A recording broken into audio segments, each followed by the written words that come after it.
আমরা আমরা এবং আমরা গোটা জাতি মনে করে অতি দ্রুত একটি নির্বাচন একমাত্র এখন পথ, যা দিয়ে আমরা বর্তমান রাজনৈতিক সংকট থেকে উত্তরণ করে গণতন্ত্রে উত্তরণ ঘটাতে পারি।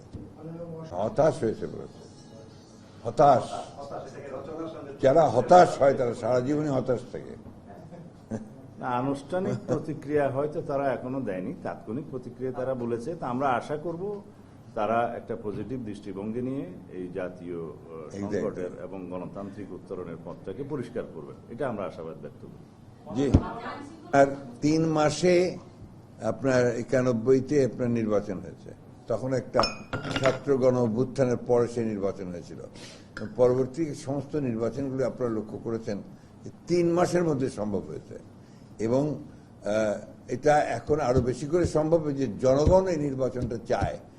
জনগণই আইন শৃঙ্খলা রক্ষার জন্য সবচেয়ে বড় প্রহরী হয়ে দাঁড়াবে।